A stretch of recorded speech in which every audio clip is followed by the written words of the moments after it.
Tonight on 8.5-bit, we shoot some animals, fight our way out of prison, and go on the bloody sea again.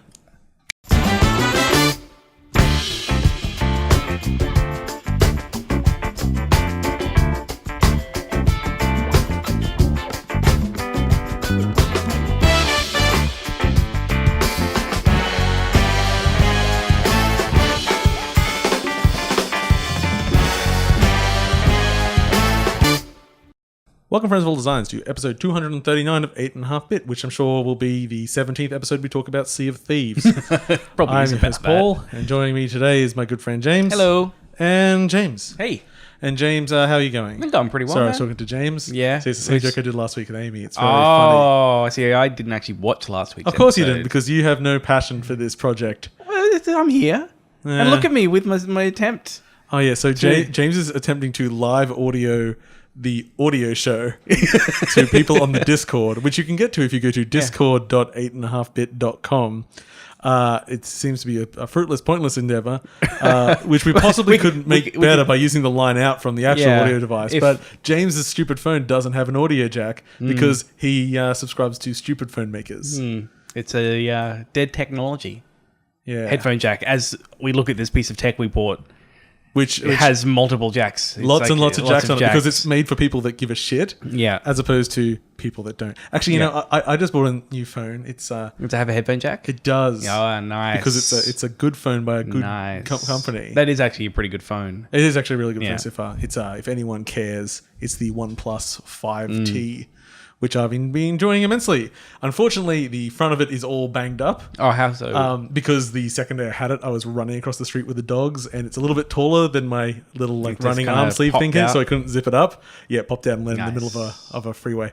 But it has a screen protector on it, so when I get a new one, I'll just peel it off and it will be pristine. But for now, it looks like a load of I keep buying glass screen protectors for my phone, and they keep busting. Of course. Yeah. That's what they're made to do. Yeah, well, like getting chipped in my pocket. Yeah, I feel like I've never had a pocket chip, but then I nearly always get flip covers as well. Yeah, I've now spent I think probably about $80 on glass covers for my phone. That's a lot. Yeah, I feel like I'm just better off getting a plastic one. I like the last ones I get. For my last phone, they were $3 each. Yeah, so I just kept like 3 of them spare in my thing. That would be better. That lasted me its entire life before the actual phone died. Unfortunately, then my wife got a Samsung S8 or something, whichever has curved glass. Oh, suddenly those $3 screen protectors are $19. Because there's fucking curved glass on it. God damn you, future. Anyway, so as we're trying to see the games from the terrible intro today, which was one of my stutteriest intros of all. That's right. Because I didn't think of anything beforehand. Takes. Yeah, I just go for it and say what needs to be said. So I didn't think beforehand. I normally at least try to think it through. Like I had that very, very kinky one last time, and I was very proud of that. Again, you didn't listen to. What was it? It was because it was Kirby. Super Seducer. We seduce some ladies, suck some friends, and blow some cowboys. Hey, because we did Bomb Slinger. That's a pretty good one. Bomb Slinger is a game you should check out, by the way. It's a big game because you don't know about it because you didn't watch that fucking show. I didn't, because you don't care about us and what we do. So tonight's games were Far Cry 5, yes, A Way Out, and Sea of Thieves. Yes. Fucking again, because I guess it's actually out now. I think this can be the last Sea of Thieves time, right? No. You think this is going to be this ongoing legacy of thievery? In similar news, we also have some No Man's Sky news tonight. So we do. Yeah, so these things do continue to drag out forever. Okay. Anyway, how have you been, James? Yeah, I've been going pretty well. Yeah, I'm okay. I'd had a nice long break. Oh, that's right. You were overseas. I was overseas last week. In the newest of Zealands. Yes, the New Zealand is where I was. Like new metal. Yes. That was a good time. That was a very pretty place. What was your favourite thing about New Zealand? Just the scenery in general. What a boring answer. What is your least favourite thing about New Zealand? Say the people. You know, I was a little surprised at people weren't that friendly. I don't know if it was just like... I think it might be you. No, I don't know. Everyone's lovely to me in I New don't Zealand. know if it was...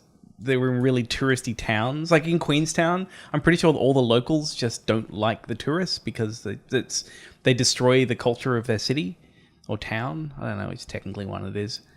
I mean, this isn't actually, France. No, this is just Australia 2.0. The bit that disappointed me the most was probably the food.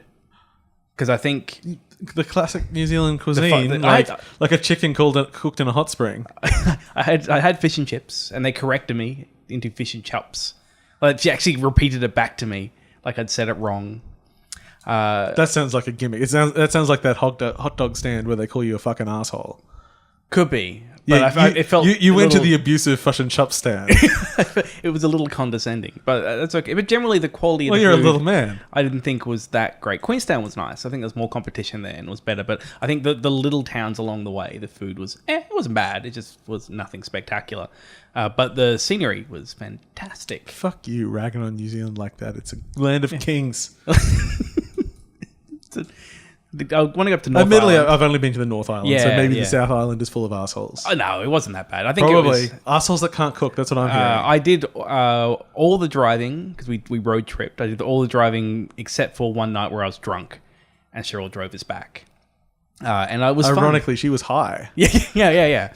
But it was a real pretty place to drive around. We ended up missing getting snowed in by like one day. There was this overpass we went over. I think Crown's Pass, I think it's called.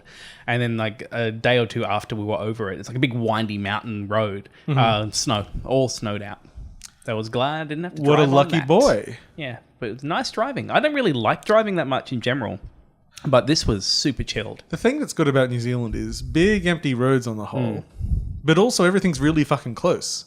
It's a tiny little country. It is a little place. Yeah. And it's so tiny. Not only is it such a tiny country, they divided it in half. So make it even easier. Yeah, so it's like, no, just doing the top, that's doing the bottom half. Yeah. It's okay.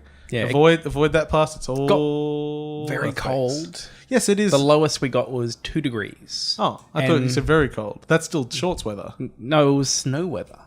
It's still shorts weather. You got to be like in at least -5 for me to start going, ooh, got to rug up. No, because I generally like cold, but it did get pretty chilly. I've been up the mountains the last couple of days, just in the Gold Coast hinterland, not into anything where wild. And it was raining, so I did take a jacket out with me one day, but I did not wear it. I regretted having to carry it. Yeah. See, I'd always take the jacket walking, but I get sweaty. And even if it is really cold, I end up not wanting the jacket. Exactly. I was wearing jeans one day and we went for a little hike and I regretted it greatly. I did consider just walking back in my underpants with my jeans slung over my shoulder. And just if anyone asked why, I was going to say I slipped over in some mud. And it looked like I had shit all over my pants. Or you could have just shat your pants. I could have just shit my pants and taken that as an out. Yeah. It's like, finally. A little bit of freedom in the bush. Jeez. Okay, so video games.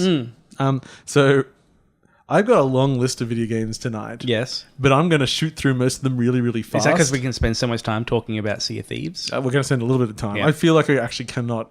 Unfortunately, the end game of our Sea of Thieves discussion is that we don't actually get to add much from when we talked about the beta. No. But because I was away for a few days, I downloaded every demo I could on the Switch. Oh, okay. So I found the bad ones.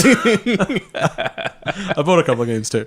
That's cool. So shall we start instead of Sea of Thieves? Because fuck that game. I like how you keep messing up the name as well.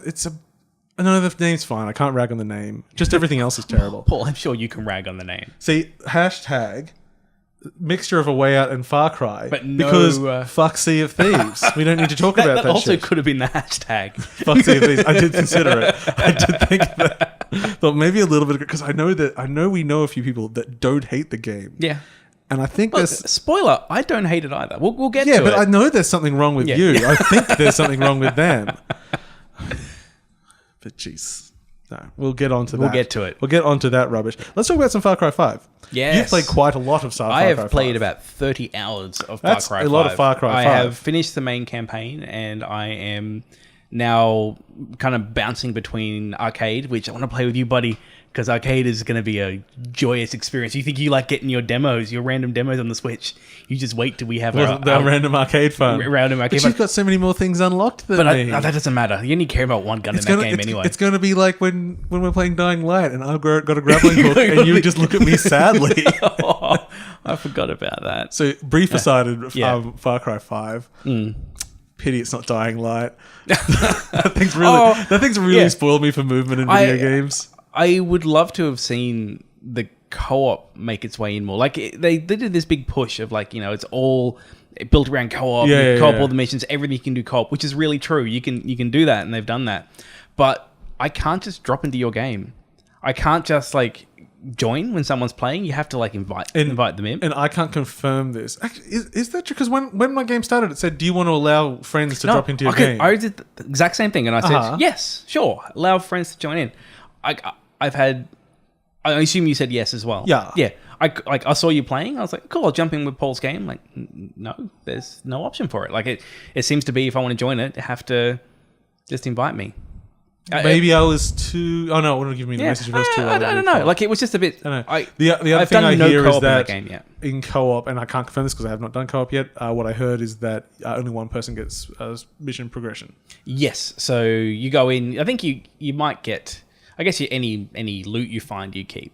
Probably. But maybe. Yeah, maybe. I don't know.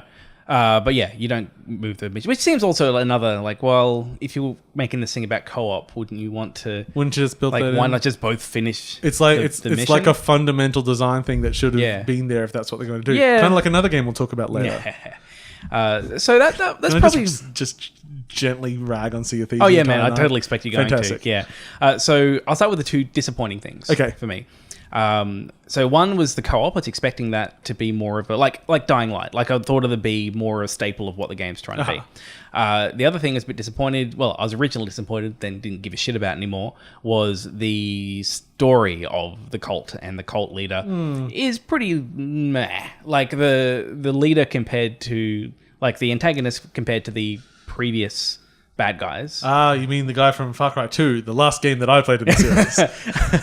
Well, malaria. Yeah, malaria. It's hard not to crack that one. Yeah, he's no malaria, that's for sure. But no, Vass and I can't remember the name of the one in Far Cry 4. Both of those are pretty decent Purple villains. shirt. Yeah, purple shirt. Purple suit. Fairly charismatic. Yeah, and this one, Seed is like, he's all right. The Lieutenant Isn't Seed. it Seth? No, it's Joseph Seed. Oh, I don't know his name. I thought you said something weird and I didn't really remember. So I thought I'd just pick on you. It is Joseph, I believe. Yeah, well, there's Jacob, and then there's I can't remember the name of the other brother. Jacob, Joseph, Appleseed, and Vern. Yeah, something like that. Yeah. Yeah. I don't care at all about it's when we first saw the game. Yeah. It's like, oh, this is a very touchy setting. Oh, but they play it so fucking safe. Oh, yeah. They don't fucking do anything. It's amazing. Like, some of the criticism I have heard is it's saying it's very apolitical. Yeah. Which it 100% is completely apolitical. It takes no stance on anything whatsoever. No. I don't care because... It creates a new America that is just America of crazy preppers. Yes. Yeah. So, there's in Hope County, they have about 20% of them are preppers. There's prepper cats. That seems a low estimate, but let's say 40% preppers. And it's really just the cult is the main bad force. And somehow they imported about 100,000 cult members. Yeah, and helicopters. There's a lot. They're a well-funded cult. I mean, they've been going for a while. I guess they've been. It was one of those things. It's like how are they going to set up this story isolated in the States? And they do the isolation quite well at the beginning, I thought.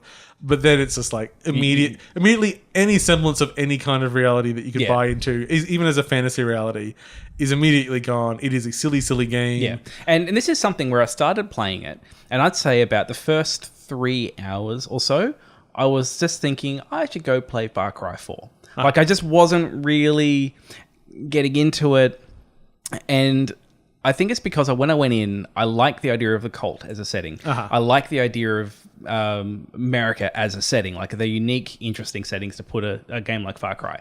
And it plays the story missions very straight. Like the main... So to the detriment, some would say. Well, yes, I think to the detriment, because for me, the turning point was when I was running through the bush or through the forest, whatever, and I saw a turkey. And I thought, I'm going to take a few shots at this turkey. It turned around and bolted at me and then almost killed me. Yeah. I had to run away. This is why the DLC on Mars will be quite good. Yeah. So I started the game playing with the bow a lot. I'm like, I'm going to be all sneaky and kind of take down bases, all stealthy-like. And then after a while, I was like, no, I'm just going to go in loud. And then as soon as you go loud, the chaos unravels. And there are things where you'll the pacing of it is that when you're driving, you'll have an encounter probably every 30 seconds. Like, it'll throw stuff at you real fast. So much so that you end up just avoiding encounters at a certain point. And it cleverly uses them as vehicles for delivery of content as well. Like, if you rescue someone, they'll say, oh, there's a mission here, mission here. It's how they get around not having the big towers anymore. It just kind of works well.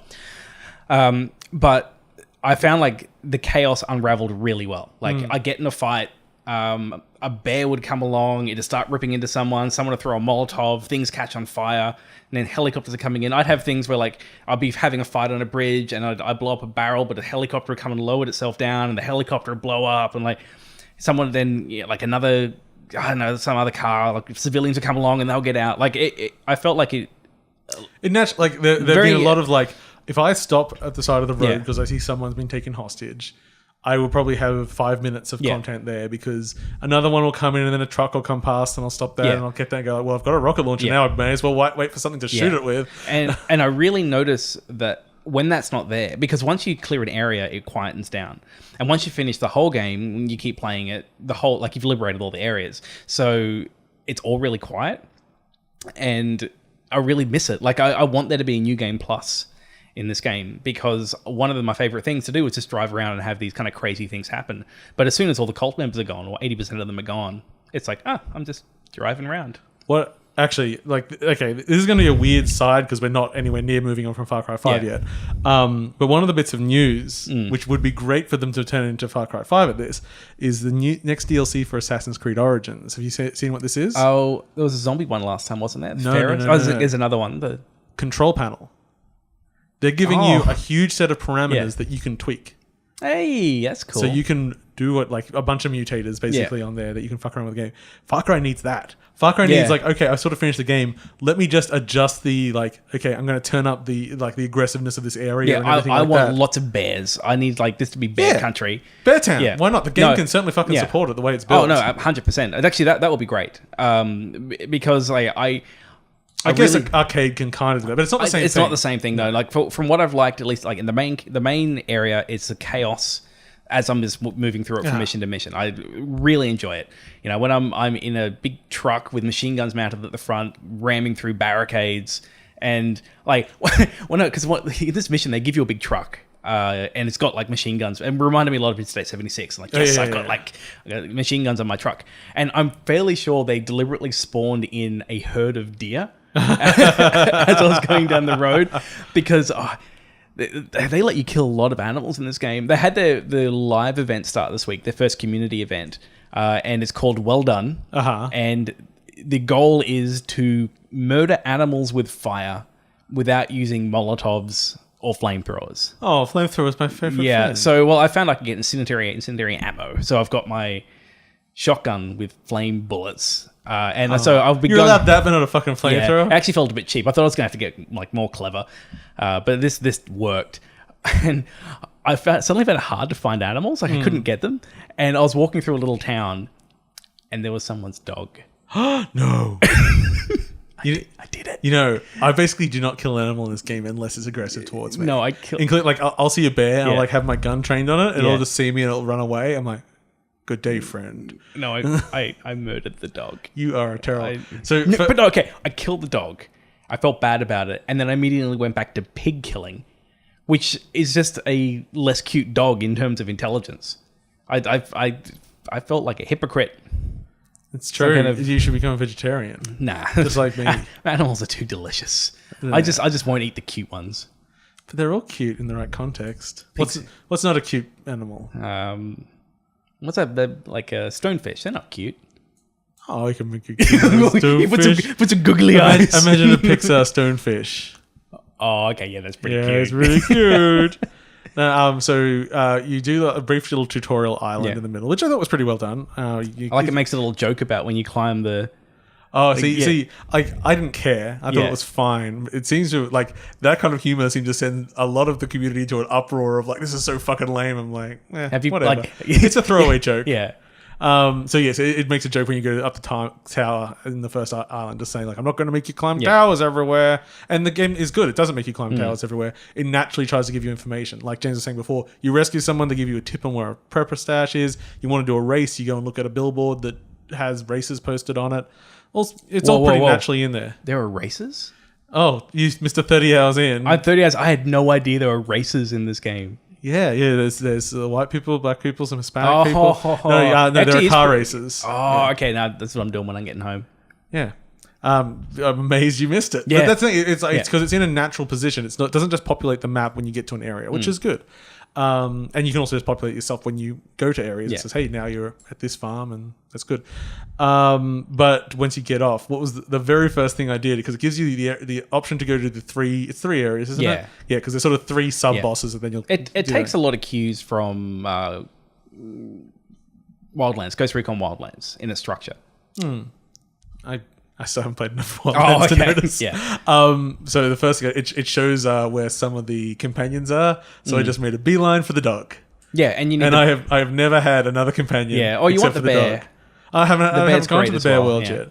But I just have Boomer. If he gets shot, you can just make him better with some pats. Give him some pats, and he gets back some up. Head pats. Hey, buddy. But he doesn't get in your car.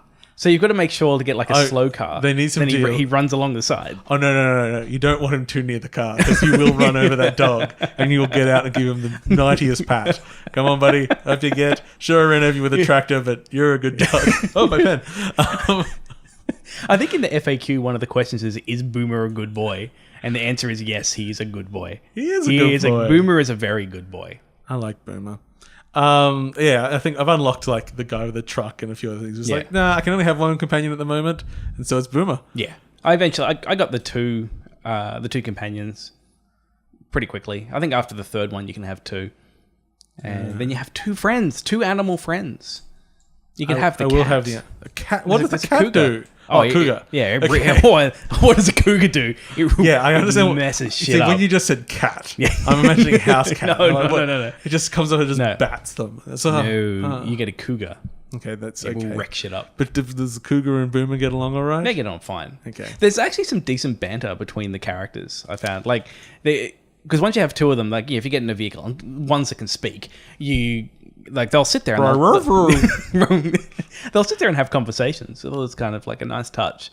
Yeah, I think the only problem with the conversations is just the disconnect between the story, the characters, and how you play. Well, this is the big problem that this game has. Well, that games as a whole have, but it's more apparent than most. And I don't really like Just Cause.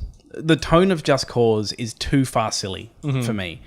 I found that this takes itself seriously enough that I enjoy it. There is still drama in there that I enjoy. But it's still fun enough that I just go batshit insane.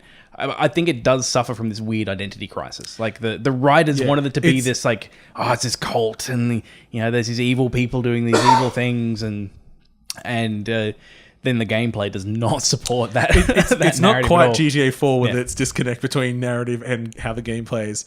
But there was a moment very early in the game which made me realize a few things. One, how insane our expectations are of AAA game development now, which is I was just in a cabin and I saw a window and I'm like, I'm going to jump out this window. And I just jumped down and I mantled out because I assume that can happen in the game. Which means, really, any first-person shooter that's any sort of realistic-based environment, if you don't have that, I think you're broken. Yes. It's like, that shit is a lot. Yeah. If you're not AAA and you're not got hundreds of devs doing stuff. If I couldn't mantle out that window right now.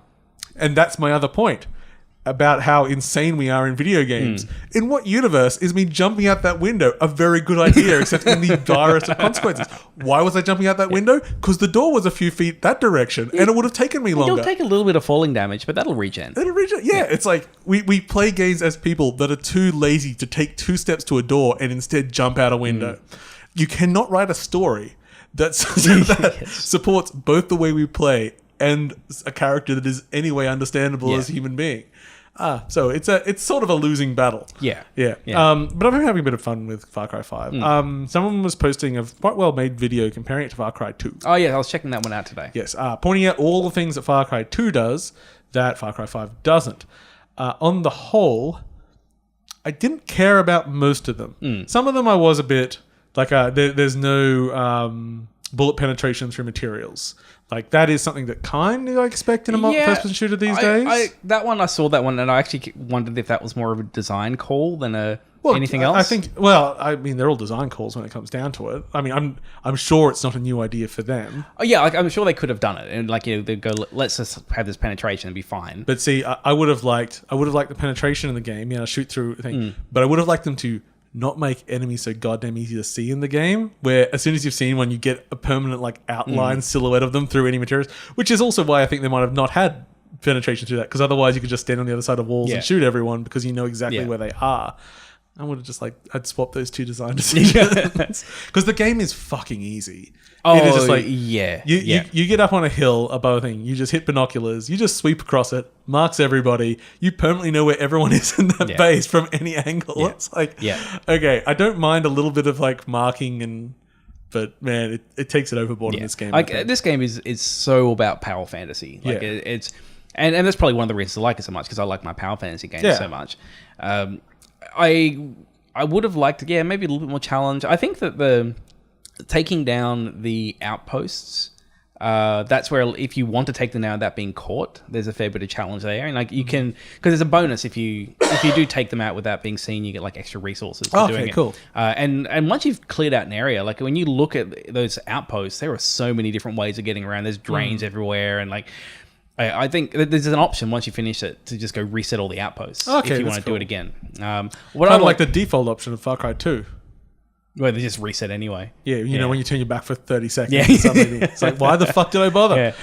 Well, actually, after watching that Far Cry 2 comparison video, I did think, maybe I should go back and give Far Cry 2 another go. Far Cry 2 is and was fucking fabulous, but also fucking infuriating. Like, for everything it did, like, as an amazing forward-thinking choice and, like, immersive systems and how things interacted, great. But then it was just straight-up things like, you clear a checkpoint on the road and literally you turn around and it's back to normal. And that was a design choice, and I don't understand the design choice. Even going like the Zelda Breath of the Wild route and having them reset at times. Like, okay, yes, you've cleared it out, etc. But the next day they send more people to come there. Like, fine, whatever. Yeah, have something. But the fact that there's not even a minute lasting consequence of doing things in that game just makes it feel pointless and frustrating when you're just trying to get around. Like, I'm just trying to run an errand. I'm about to die of malaria again. I just need to go, oh, fuck, this checkpoint. Oh, God.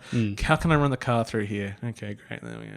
It just, I think it really hurt the overall experience for me. But otherwise, I mean, it's a landmark game in many ways. And in many ways, it's a lot more serious than this. Like, the series got sillier after it. Yeah. For better or worse. They're different games. They both do things different. Probably my favorite thing, Far Cry 5. Yes. Prepper stashes. Oh, they're a lot of fun. Yeah. So you'll often get a hint. Like, they'll say, oh, there's a stash over here, or you can just find it on your own, normally in someone's property, and you'll find an entrance to like a bunker, and you may be able to open it, you may not. There may be a puzzle involved in opening it, and then often inside the bunker itself, there'll be a little interactive story, puzzle sort of thing. A little bit of something. A little bit of something to investigate, and those are great, and they're all unique, and there's shitloads of them. I think that the content, like the side quests and all the prepper things, none of them feel particularly filler.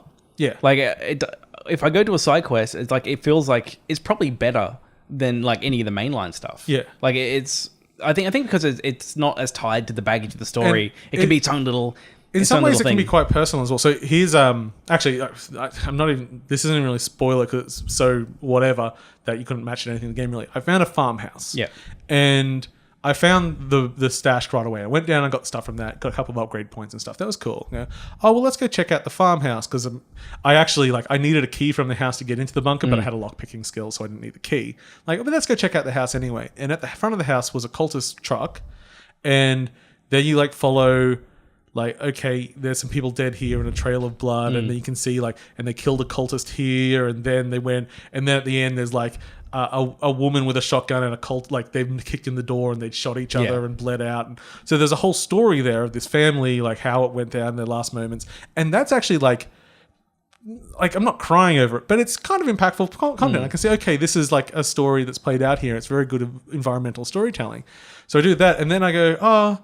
but there was an upstairs to this house and there's no stairs. So I worked out how to get in, break in through the upstairs window, and there's a rat running around and stuff. I'm like, haha, I'm going to get you, rat. And I accidentally throw a grenade. I go, oh, fuck. Yeah. Jump out the window, grenade goes off. I go back in and realize that a lot of the sideboards in this house have got prepper packs hidden behind them and you had to kick them in. But because the grenade went off, it blew a bunch of them open. I'm like, because they were a prepper family and that was part of what the story of it. Yeah. And they had bug out bags hidden in their walls. That's I'm cool. like, and I only found it because I accidentally threw a grenade at a rat because I'm an idiot. Like, this little house had like a deliberate puzzle content, had storytelling concept, totally insequential to anything else, and then had all this like actual thoughtfulness put into the design of the area. And it's a place you could walk past. There's no reason you ever have to go there in the story. Like, this is pretty fucking cool. Yeah. So yeah, I'm enjoying myself. Yeah. But I'm nowhere near the kind of time you put in. Yeah, it was just one of those games that hooked me. Like, I want there to be more. Like, it's like, I just want to go back and keep playing it. And I tell you, me skipping every Far Cry since Far Cry 2... probably a good choice. I'm probably... I'm not saying those are bad games. I'm saying I'm right in the mood for a bit of Far Cry. Well, I mean, that's what I did, because like, I went back and played a little bit of 4 and 3 and Primal. I actually went back and kind of checked them all out. And definitely... like 3 and 4 and 5, you can see, there's a lot of continuation in ideas between these things. I was actually kind of surprised Primal was far more different experience than I was expecting. I thought Primal was going to be like a quick reskin job. Like kind of, or like even like Blood Dragon like level of effort put into it. Like no, they've really doubled down. I lied. I played Blood Dragon. Like I was playing like actually that's weird. How did I only play the DLC for one of them and not have, because it was that 3 or 4? That was 3. 3, yeah. I never played 3, but I had Blood Dragon.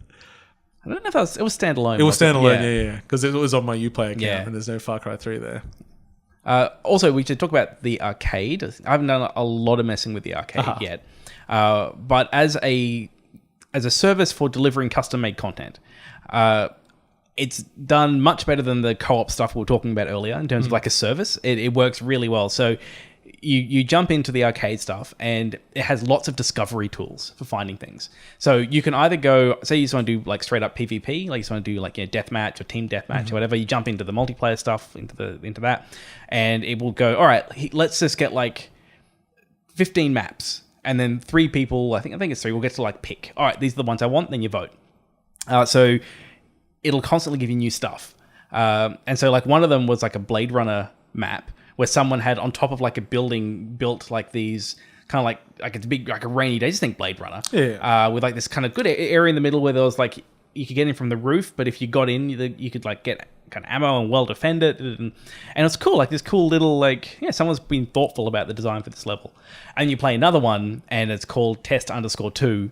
Nice. And, someone has just got like concrete boxes to make trees out of them and put in some planes that once they blow up are gone and then give you like one round of a mortar. Could we increase the size of a bear model and then fight on its back? I don't know if you can scale things. I assume you can. I was wondering about that, like the idea of making a map and play with scale. I'd like to... Bear Island. I was thinking about playing a map, or maybe even making one that uses a grappling hook, because the grappling hook mechanics are pretty good in that game. They seem a little bit like worms when I watch some people doing some tricks. Yeah, you could do some pretty cool stuff. And that actually wasn't as silly as it sounded. It seemed a good way of flipping back up on itself, kind of like worms mechanics. Yeah, it works well. What I want to do, what I want us to do with... What you really want to do? What? I'll tell you what I want, what I really want. Yeah.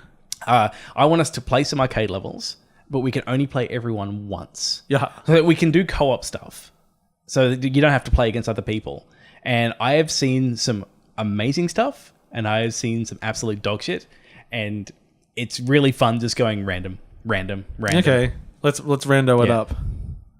All right. So Far Cry 5. It's a video game. It is. It's Cheryl was asking me like what my game of the year was so far, and I said not Far Cry 5, probably Monster Hunter, because Far Cry 5 has lots wrong with it, but it's great. I have so much fun playing it. Good for you. I think it's fine. Thank you. Okay. Before we get into some...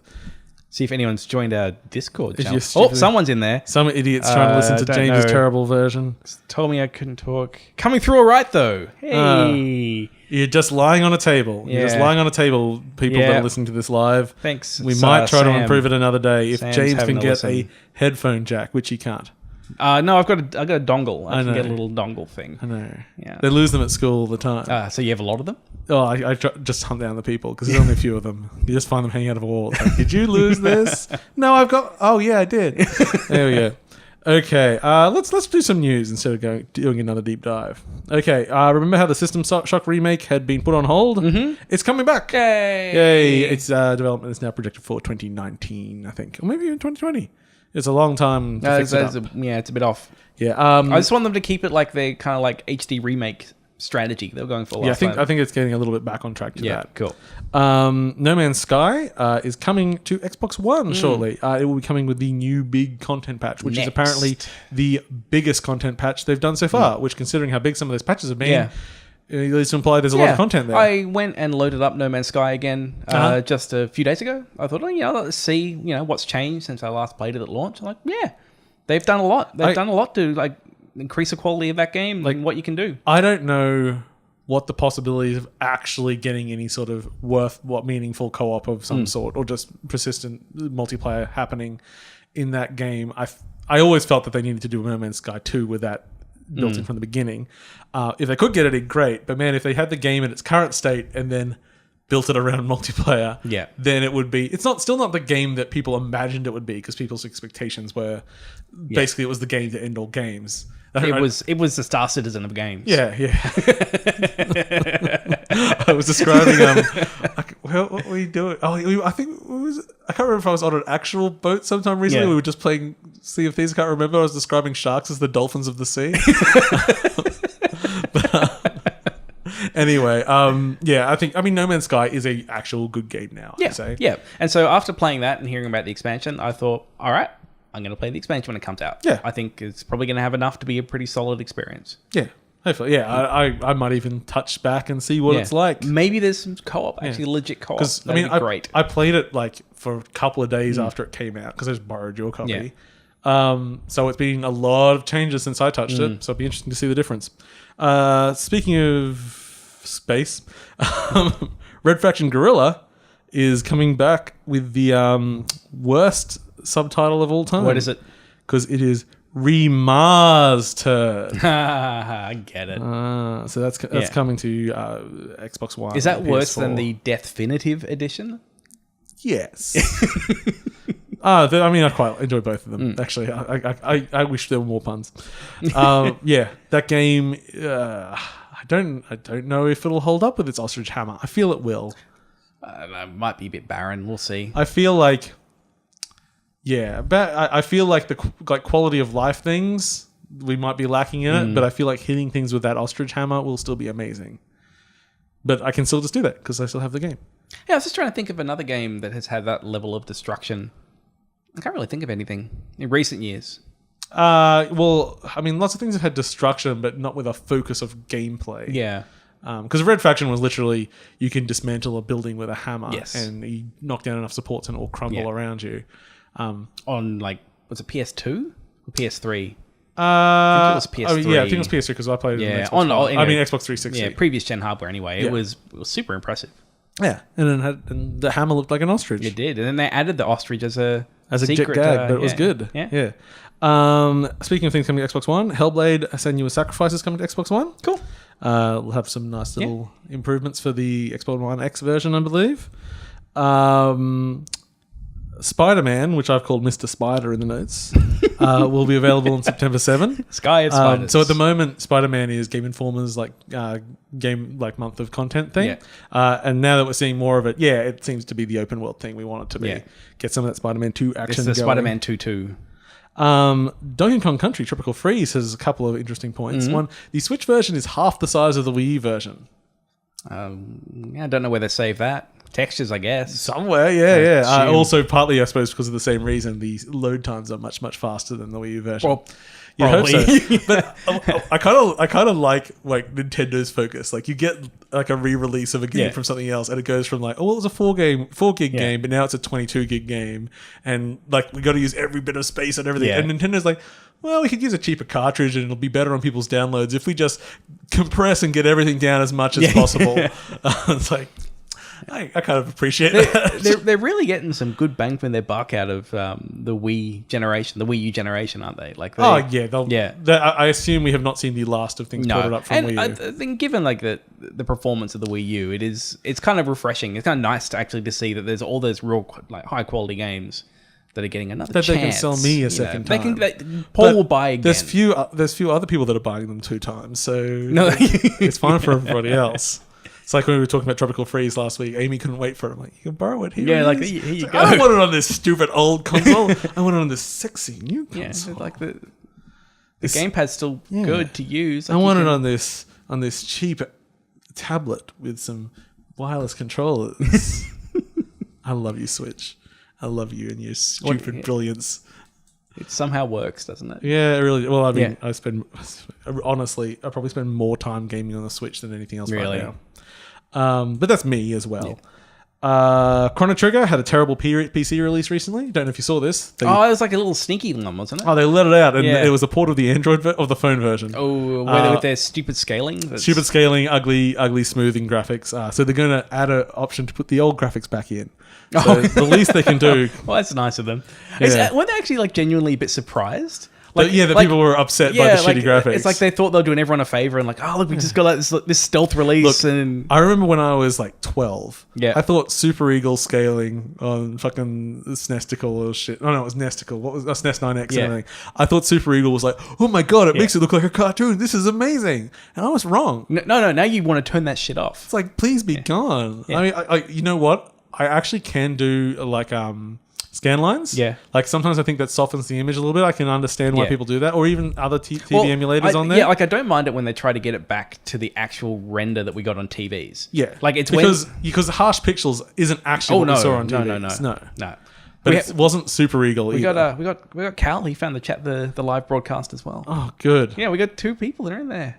On my phone that's sitting on the desk. It's the best audio. It's the best. This is how we do it 8.5-bit. James is addicted to the Discord. If you want to talk to James, especially, or if you want to watch me post somewhat lewd photos from my holiday. What was your waking nightmare of this week?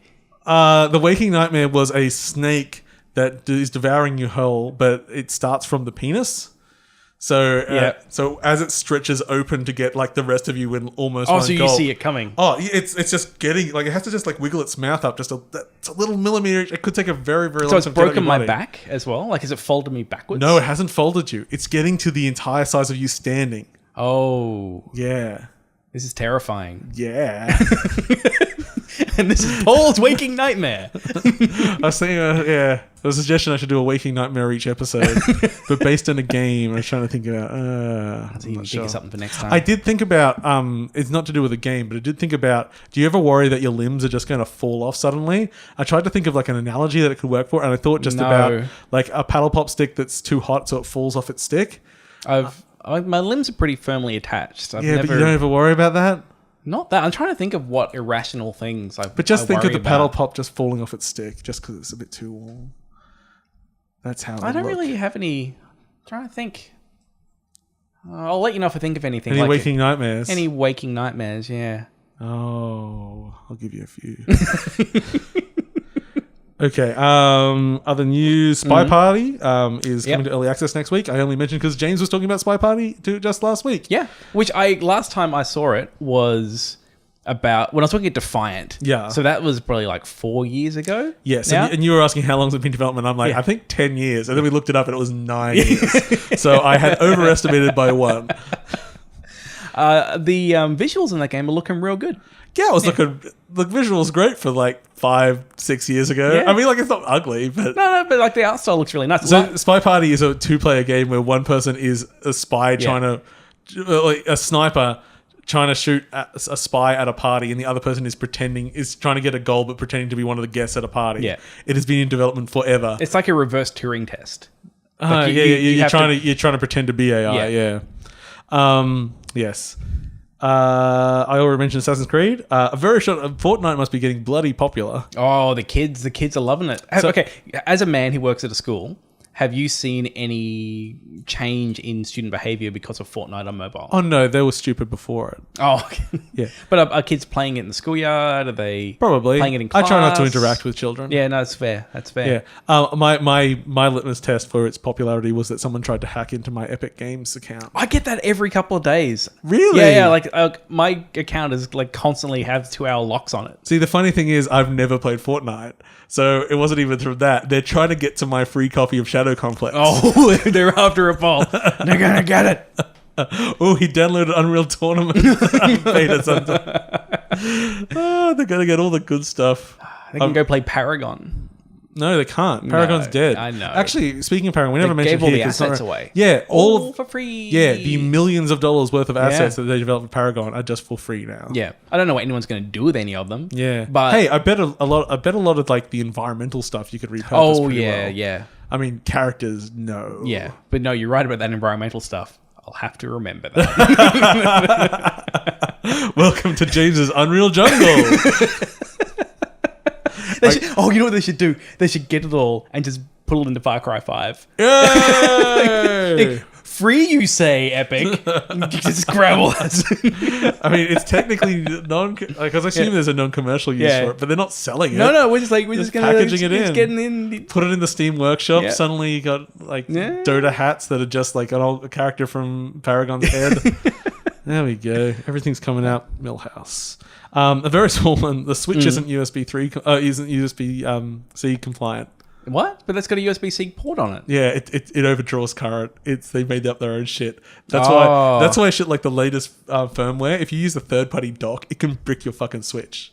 Oh, really? And Nintendo's response was, "Don't use third-party shit. Oh. We didn't authorize any of this." Okay. Also, probably why it's such a pain to get anything for the Switch. And if you want to get like another dock, it's $100 fucking bucks and stuff. Yeah. Bullshit. Goddamn you, Nintendo. That's classic. At least they put the same little plug at the end. Yeah. And at least my third-party like battery pack 4 hasn't done anything to it. I hope it doesn't. No, I'm worried. But my new phone charges in like half an hour. It's amazing. Does 75% in half an hour. Yeah. It's good charging. I wish more things charged like that. Okay, and that's pretty much That's our news, news. I think. Everything that I put in news. There's other stuff, but I stopped paying attention. Yeah, that looks like I've ticked everything off. Cool. Okay, so let's talk about some Switch shit. I played a lot of stuff on the Switch. You do? What did you play? Shall we start with the direct and then get into good games? All right, let's work our way up. Okay, so games you do not need to play. Implosion. What's Implosion? I don't remember. Some shitty. I think that was the better one of the like bad anime combat games. I think that was a top-down twin stick thing, and I'm just like, yes, this is very forgettable.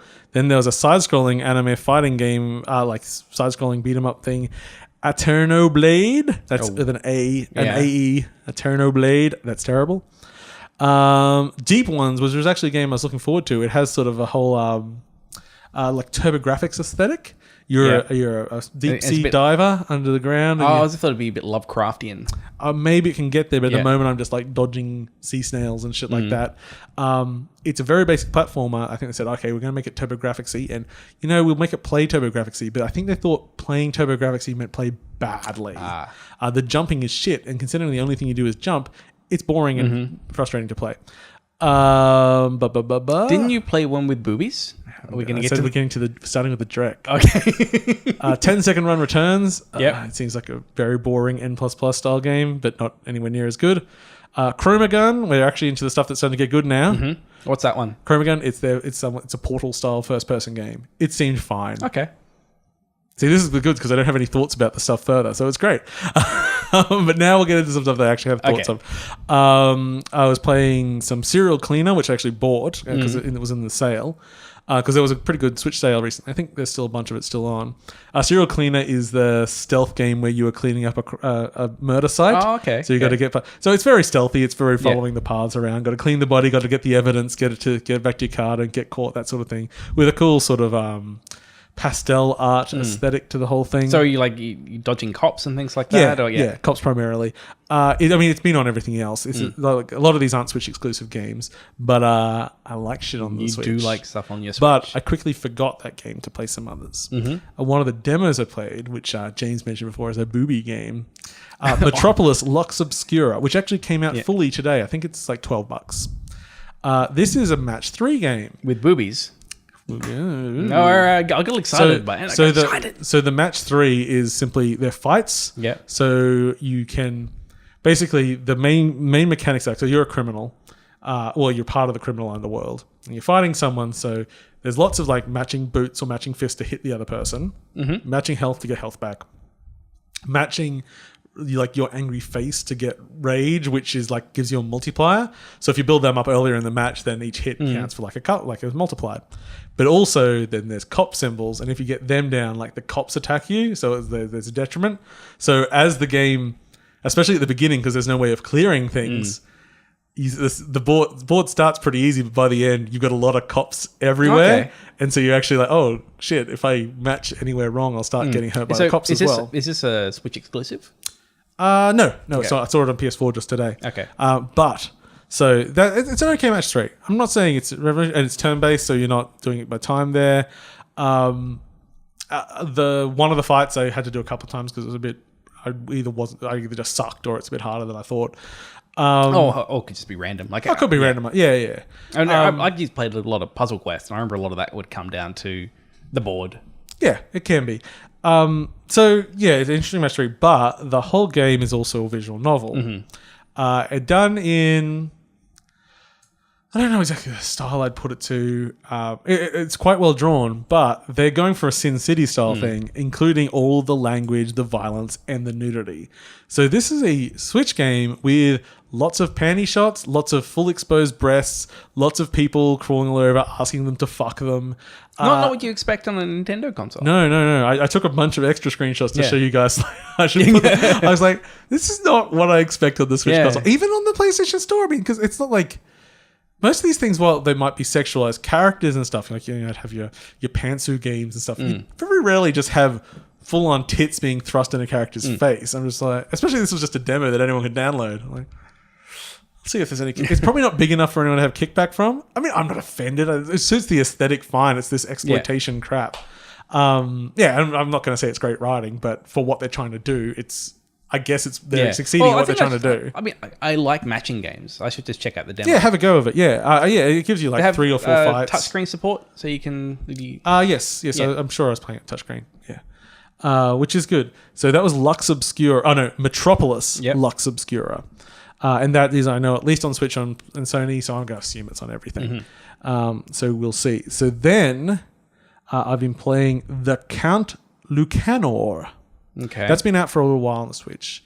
It is a quite pixely, let's say it looks RPG-ish, old school RPG-ish. And you're a young boy who has a shitty life and decides to go off and find his own journey, and eventually makes his way to a castle where you will sort of become the new king of the castle. Count, I guess, not king, but that's a phrase. But then the game is sort of going around exploring puzzles in the castle, but it's also a bit Silent Hill, where there's like hideous monsters and the unknown, and because it's really chunky pixel aesthetic, that works great for horror, I think. Like the game, like Home was all right. There was a really good, very Silent Hill-y one. But anyway, what it means is that when they have like big goat with the torn open body chasing you down and blowing blood everywhere, even though it's technically cartoony, it's pixelated enough that it could be fucking anything. So it kind of works quite well. Yeah, I'm enjoying that. I haven't got far enough to have deep thoughts on it, but it's really... So what's the moment to moment? It's just walking around. There's no combat. You're laying down candles. You're investigating. You're solving puzzles. Just a lot of environmental navigation puzzles. So getting through a maze or working out how to take the correct path. So it's a bit more adventure game. Yeah, it's quite adventure gamey. There's lots of characters to talk to. Well, I mean, a lot of it is talking to characters, probably not a huge cast, but the characters are quite enjoyable. I've enjoyed the writing so far. It's knowingly tropey in ways, and it's sort of like at the beginning you're given a bunch of things from your mother, and before you get to the castle you'll run into all these different like people down on their luck, and they'll ask for the things that you have, and you can give them to or not. But as I have heard of fables before in my life, it's like, no, just give it to them, because they will come back later and they'll go, oh, thank you for the penny, here is the thing that will stop you from being murdered. They go, yeah, thank you. It needs to go the other way at least once. See, the thing is I haven't really encountered everyone yet, so I'm hoping that's true. With that penny I bought a knife to stab you, young child. Julia. Okay, so that is the Count Lucanor. I'll play more of that, so hopefully I've got more thoughts. Floor Kids. What the hell's Floor Kids? Floor Kids came out a while. It is a breakdancing game. Okay. It's cool. It's got a music game, like a rhythm game. Yes, it's kind of a rhythmy game. So I've been looking at it for ages, and I hadn't jumped the gun to buy it because I couldn't really work out how to play it. And I've only played a little bit of it, but now I have an idea of what the game is. So it's got a nice aesthetic. It's sort of it's all hand animated. So you choose your break dancer at the beginning of it, and you're doing a song. And so you have the controls are very basic. You have a number of stances that you control with the stick. When you're in each stance, you can change the move by hitting the button. You hit the buttons with time with the music, and then there's a bunch of special things like spinning the stick to do different spinning moves, or holding a button to do like a power hold or something like that. So you'll dance to a song. Basically, most of the time you're keeping the rhythm. Sometimes you'll do a little bit. They'll bring up some just a little score sheet on the screen to do some timed rhythm things. To go like hit it on the beat for these 4 beats, and you get a score from that. So there's stuff in the music. But then people in the crowd will also call out like, I want more power moves, I want this. And if you do them in the right time, you'll get those people up. So you get crowd response. And then the songs themselves actually kind of have hints in them of what kind of moves the song wants. Use the crowd to kind of prompt you to do. Yeah. So it is freestyle. Yeah. Like you are doing your own dance the whole time. And so you sort of want to cycle through sort of all of the available moves, and there are sort of trick moves that you work out as you go along that aren't initially listed. But then you want to respond to the crowd. You've got to do the couple of things in time with the music. And really it's just getting a score up. So it looks cool and it plays very simply. There's a 2-player mode. I think it's just taking turns. Yeah. So that doesn't seem that captivating. No, I want battle. I want dance battle. Yeah, but it's doing something to affect the other person. Yeah. That's the thing that would make it interesting. And I haven't played it, so I can't say. But I believe it's just the highest score. And that is less interesting to me. But I've never played a breakdancing game before. No? I thought it was a really interesting idea. And it's attractive. It's very funky. And the music so far is pretty cool. But okay, so that takes me to my I think I've got all the Switch games. You played a lot of Switch games. Okay. So oh shit! No, I've got 2 left. So of those Switch games, do your last 2 first. Okay. I've been playing Vostok Inc., which has been out for a while on PC and other platforms, and I've actually bought it now because I really enjoyed the demo. Vostok Inc. is a mixture of a twin stick shooter and an idle game. Okay. You're in space, and you go around shooting asteroids for gold and shooting enemies for gold, and then you land on planets and you build mines there, and then it's an idle game. They generate money for you, but you build more planets and get more stuff and upgrade everything. It is an idle game cycle with actual gameplay. It's a decent loop. It's a good little loop. That's Vostok Inc. and it's on everything, so just play it. But okay, here is my most surprising game, and it's not out yet. I think it's out next week. It is called Super Daryl Deluxe. All right. So this was sent to us. I didn't really know what it was going to be. I thought with a name like that, I was expecting Drek, because most games with quirky titles try too hard. Yeah. This game, it starts, and hate's a strong word, but I did not like it at all. It starts with, it's a side-scrolling beat-em-up, but it's not like a Streets of Rage. It's more like, I suppose, say MOBA-ish things where you've got all your face button abilities are on cooldowns. So doing a combo is weird because you've got to like make sure everything's timing right, and it didn't feel really that good, and I didn't quite get what the story was doing, and partly because then it sort of goes, oh, you're actually kind of like in a late game stage at the moment. Rewind. Oh, okay.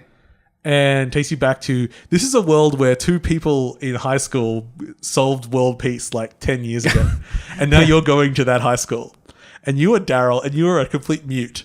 And everyone just thinks you're rude. But you just, I don't know if you were brain dead or what. Yeah. And so at least from now on, the whole game has been in this high school instead of this big, like it was saving a princess and like all these trench coat people and everything. And the story is weird. It's very much a high school, which is like no one goes to classes there. The currency is textbooks. Everyone wants textbooks. Okay. That's how you learn, friend. It's very RPG. You're walking around, chatting to people. They're giving you quests, and you get quests. Actually, one of the things I think is absolutely fantastic, really small, because it's relatively easy to control the game walking around. And every time you get a quest, it just adds a little icon at the top, and then you can flick through the quests with the right stick. So you can see all of your quests at once and all the steps you've got to do for all of them. I'm like, I don't have to go to a sub menu. This is weirdly fantastic. Yeah. But then it's like, you go, okay, go into the science lab and get me this. And you walk into the science lab and reality breaks apart. And suddenly you're floating platforms in the air and beakers are around and you're beating the shit out of beakers. And okay. Just wait. This is not going to work on the stream at all. I'm just bringing up a screenshot to show James. Yeah, it's a little hard. For some reason, I'm thinking Earthbound. It's kind of popping in my head. This is the first major boss in the game, which is one of the students transforms into Donkey Kong. Oh, wow. Okay. This is nothing like Earthbound. No, it's side-scrolling. All the other screenshots are boobs from Metropolis. Oh. Wow. That's a lot. Super Daryl Deluxe, I think, is absolutely gorgeous. It starts black and white, and then it adds a couple of extra colors once the main game starts. But it's like this cool illustrative style. I say look it up if you're interested. But it's very so this first boss that I'm describing to James, it's this character that you've actually inadvertently tried to kill, and he comes up quite angry at you. Yes. Turns into Donkey Kong in a very literal well sense. animated sense. Yeah, it's very literal. The school area turns into a Donkey Kong setup there. You have a big fight and everything goes back. And the world's very flexible like that. There are the characters in the high school actually remind me a little bit of Panic at Multiverse High, which again is probably only the reference that I get. But now that I started from the beginning and I'm starting the combat from just having one power, and now I've got a stun power and a hit, and now I've got normal hits and a hard hit and a stun power. The combat feels so much better now. Like, I get it now. When I'm starting to, I'm buying the powers that I want and building my own fighting style, and it feels quite good. And I understand, like, it's not a fighting game, but I understand the hitboxes better and everything. So the beginning was quite weak to me, but after that, I've done nothing but like the game more and more and more. The writing's very amusing. It's very silly, so it's probably maybe a little bit too wacky for some people, but I think the game is beautiful and it's funny and I don't know what it's doing at the moment. Like, I'm in a world where like this high school is shit because they invented world peace. I don't know what's going on. But it's really interesting. Okay. And it's called Super Daryl Deluxe, and it should deserve to be good. Out next week. With that name. Yeah, I think so. Next week or the week after. That are like a few things that are good to drop at the same time. There's that, and I think Bomb Slinger drops the same day, which is the Bomberman style game I was talking about last week. Yeah, really surprised, because I thought it looked kind of like in stills it looked good, but I wondered how it would work in animated. But man, I think the production value, that's the game design of it, I think is really good. Only downside is that it's a little bit old fashioned. It requires you to go to manual save points. Oh, okay, and that's hard sometimes these days. Because I forget to, and then I lose 10 minutes of progress. Yeah, well, we don't really think about it anymore. It's true. It's been trained out of us. It has. So last time, Super Daryl Deluxe. And for the entire list... No. I mean, that's listed at the end of the show if you really wanted to hear any of those things again. But that was my 3 days of Switch. Yeah, well, your 3 days of holiday. Yeah. It was raining a little bit. Yeah. And also I did some of it before I left. Anyway, shall we talk about A Way Out? Yes, let's talk about A Way Out. So A Way Out is the latest game by the designer of Two Brothers. Two Brothers. Both alike in dignity, in fair for owner. No, that's three things all put together wrong. I don't know what you're doing. Oh, okay. Well, one of them was the game. This is a sequel. Yes, I got that one. Well, one of them was a Rick and Morty thing. Oh, okay. Yep. And then I turned it into Romeo and Juliet. It's nice. It's a nice little chain. Or maybe, things. maybe I'm psychotic.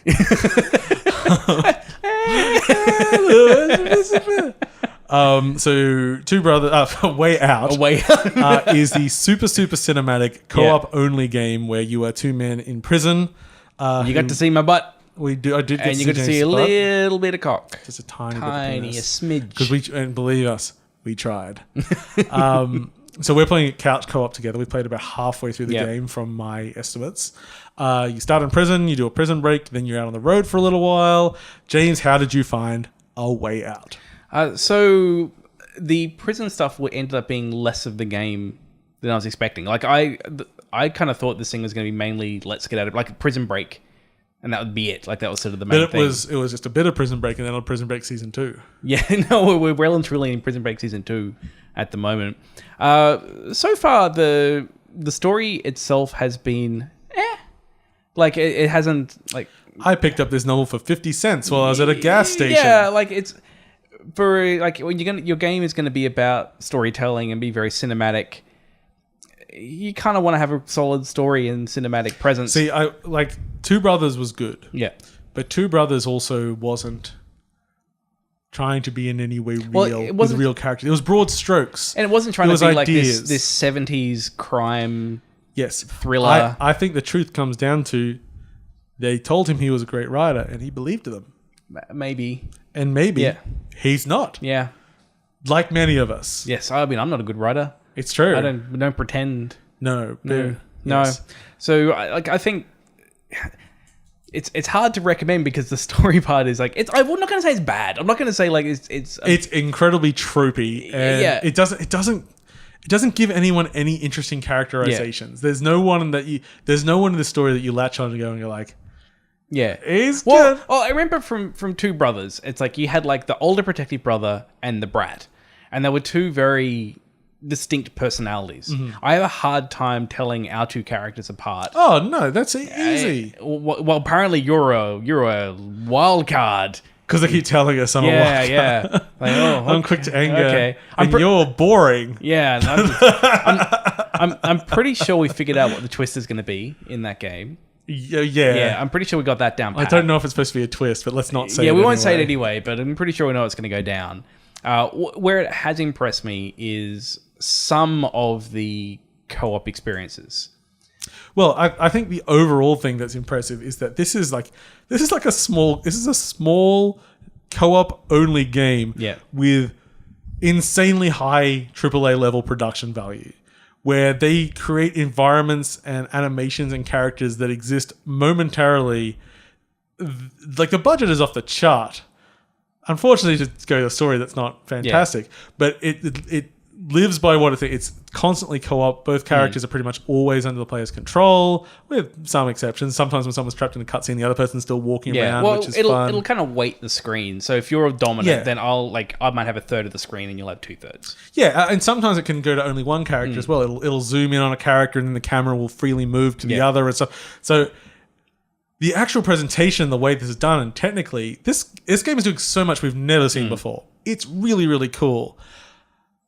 Gameplay wise, as an extension of what couch co-op can be for an adventure game, and the way it presents it's really good. Like I actually would like to see some of the writing of Telltale in an experience like this. Yeah, I think because they've generally got really good writing. Sometimes, all the time. All the time? Not all the time. Oh, not all the time. I was thinking, geez. Monkey Island, Back to the Future, Jurassic Park. They were the duds. What are the other duds? Monkey Island was not terrible. It was It was pretty not terrible. But I think Jurassic Park was the main dud. That was super duddy. And Back to the Future was pretty dud. Did Back to the Future finish? Yeah, they got it all out. Anyway. Yeah. We'll talk about Batman. I don't think it's on the list, but No, it is on your list. Oh, cool. I'll mention it later. But because you mentioned it now, that's the last time we can mention it. Fuck. Yeah, fuck indeed. Oh, well.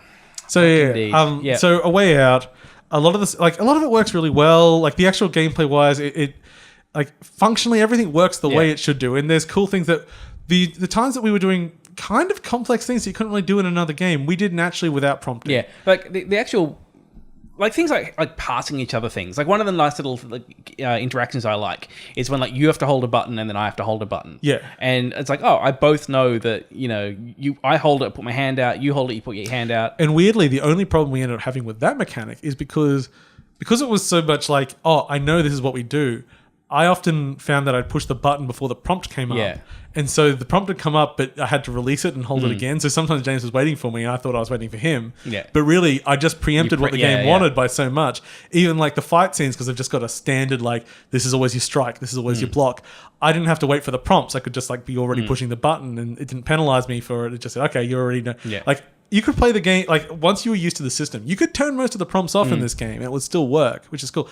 Even just basic things like, you got to ram a door together. Just time it together. Yeah. And that was one of the real standout moments to me was that I remember like when we played Explosion Man. Yeah. And Explosion Man, there's a lot of timing and they have the mechanic in there where you hit a button. So, it'll do, ding. I kind of like this game. We were required to do those things, but it did nothing to like force it on us. But it also means that if you're playing this online without voice chat, you cannot play this game in times. Yes, it would make it harder. Yeah. And then, so the game then sort of opens up once you're out of the prison. There's like big chase scene, and then you get some environments. It gets a bit weird. It gets fucking weird because they just give you shitloads of stuff. Yeah. There are so many competitions in this game. Oh, we had a horseshoe game. Oh, you can throw horses, and there's darts, and there's you actually baseball. Get there's a baseball game, like, and they all like record the stores, so you go get. But you're on the run from the police to try and do a thing. Why are you stopping to play horseshoes and shit? That was like, especially the horseshoe one. I saw a screenshot from a bit we haven't played yet. They're playing Connect 4. Oh, Jesus Christ. And it's one of those things where I'm like, this is all well done as well. It's like all this shit is very naturally integrated. It all works great. It's all good. But it doesn't suit the fucking mode of what we're doing. It feels real weird. It's like, especially the horseshoe one, because it's like, all right, we're at this house and we've dealt with the couple inside and we're trying to steal their car.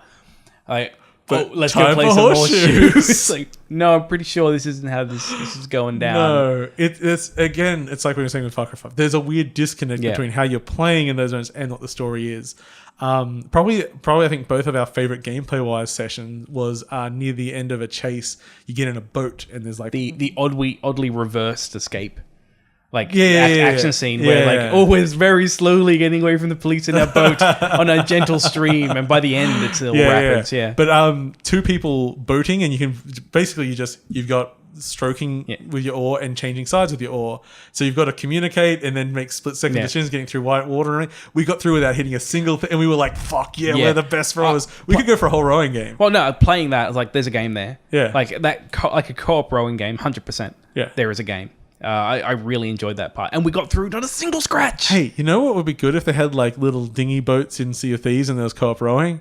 It's been a while since you've had a little underhanded remark. That's true. I'm impressed you got it in there. Yeah, you know, they actually used to advertise it had those little boats. Yeah, that'd be good. Go for a landing party. Maybe some gameplay. Whoa, slow down there, Paul. You haven't even got onto it yet. No, we haven't, not yet. Anyway, so a way out. I'm really enjoying playing it with you, but I also just enjoy co-op games. I just like playing with friends and playing games. No, I like that it's not. I don't think it's stupid long. You know, we can have one more session. We'll knock out with a second. Yeah, but we do just give the story shit constantly. Oh yeah, well, whenever like any kind of like emotional scene comes in, you'll just go to the bathroom. Oh yeah. Sometimes I think it made me go to the bathroom extra. Yeah. We'll just talk about something else. Like, we are so not invested in any of the story. Do not care a single iota. Where I think the storytelling gets especially lazy is when they try to, like, I feel like they use those scenes where you can do anything as like, oh, we're going to make them care about each other. We're going to show this camaraderie between these two characters. But it's like but normally we're just jerking around and fucking each other over. Yeah, but like they're not doing it through any kind of storytelling. No. It's like, oh, how about you just go play horseshoes? I feel so close to you. That's how we'll make the characters like each other. Like, it just doesn't work. Like, it's they need other writers. I think that's what they need. It's not bad if it wasn't about a story, then I wouldn't care. But it's about a story. Technically, the game is phenomenal. Yeah. Writing wise, it is nothing. Yeah. I think and it seems like it's a really important part of it. Yeah. I think it's comparable to something like Hellblade. Like, in terms of like its budget and scope, like what it's trying to do. I get, it gives the player a lot more to do than Yeah. Hellblade, but Hellblade had some insane fidelity. Yeah. I think in terms of like the size of the project, the level of production, and also being a bit of an arty game, I think they're kind of in the same space. And Hellblade it succeeds in a lot of what it does a lot more than this one does. Yeah. Oh yeah. It's hard to I recommend got this one real too hard. anxiety in fucking Hellblade. Yeah, oh yeah. It's good. Okay, so yeah, A Way Out. It's out on PlayStation 4 Yes. now, and nothing else. And I don't think will be, because I think Apparently, it's... Cal said that Batman sucks. Oh, he'll just mean Telltale Batman. Oh, Cal and his wife are obsessed with Batman. oh, because I really like Telltale Batman. Yeah, well, he'll probably have stronger Probably feelings have about this than you. things to say, yeah. Because I've seen Batman. Have I ever read a Batman comic book? Yeah, you would have read like probably Year One I or Killing Joke, No, I didn't. I only saw Dark Knight Returns. Killing Joke. I only saw the movie, which was terrible. So you haven't read Dark Knight Returns either? And I don't think so. I have. Oh, actually, surely- maybe I have. surely you've done Dark Knight Returns. I Returns. think I have done. Yeah. There we go. I've read a Batman. Yeah. Good. So shall we talk about Sea of Thieves? All right, let's talk about Sea of Thieves for a bit. Okay, Sea of Thieves. Remember the conversation we had about the beta? That's a game. Repeat that. Yeah. Just go back to that episode. Except everything they were saying, like, this is really bad, but hopefully it'll be changed for the style. Just remember that it was really bad. Yeah. Sea of that was the Thieves, whole thing. more like Sea of Suck. I've never seen a game give more Stockholm Syndrome to the industry. So many people desperate to like an absolutely irredeemable piece of dreck. Like, it is dog shit. Oh, man, this is awesome. See, look, I have had some phenomenal experiences. I thought I'd turn it up a little bit. Yeah, no, that's great. I honestly have had some of the most fun playing like a co-op game I've had playing this game. Mm-hmm. Yeah, like some of the adventures. It's a road trip game, right? Like The adventures?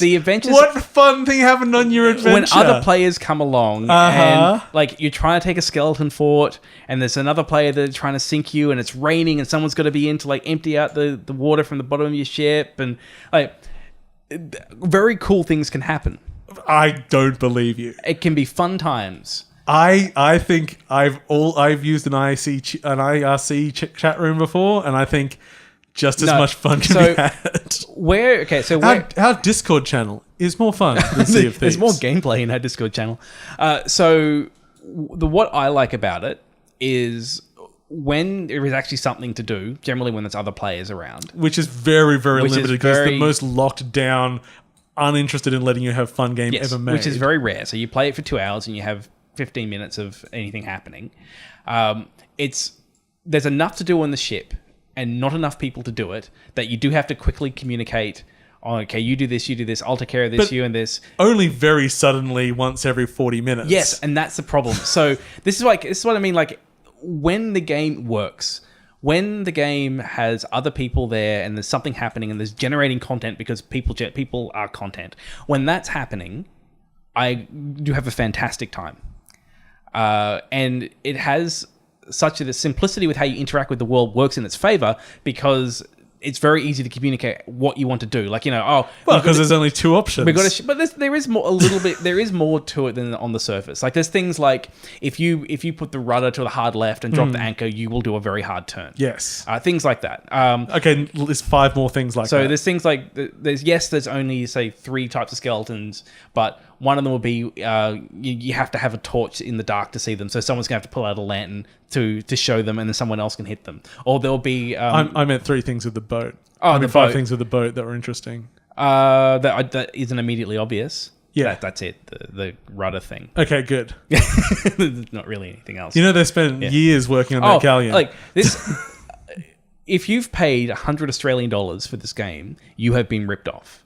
This is a $15, maybe $20 game. It's an early access game, which you can play for a bit and see where it goes. It's fine. If you're lucky, like us, and you just went and got your 2 weeks of Game Pass, of which now being cancelled for me, and I'll just get... but I've only just got Gears of War 4 now. now. All right, I maybe do 1 month. Do 1 month. All right, maybe I'll do a month.